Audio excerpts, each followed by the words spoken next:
আমি তাকে ভালোবেসেছি তার সৌন্দর্য দেখিনি। সে যেমনই হোক, আমি তার থেকে সুন্দর কাউকে চাইনি। তার মুখ থেকে ভালোবাসার কথা শোনাটা ছিল আমার জীবনের শ্রেষ্ঠ উপহার। আফসোস, এটা ছিল তার অভিনয়। তবে আমার ভালোবাসাটা অভিনয় নয়, বরং তার এই অভিনয়ের কারণে তাকে পাওয়ার যুদ্ধে আজ আমাকে মানতে হলো হার।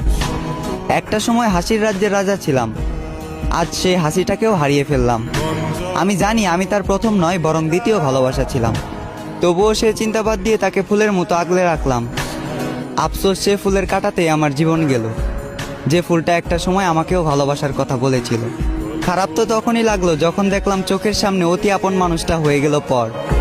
চোখ দিয়ে ঝরল বৃষ্টি, বুক দিয়ে বয়ে গেল কালবৈশাখী ঝড়।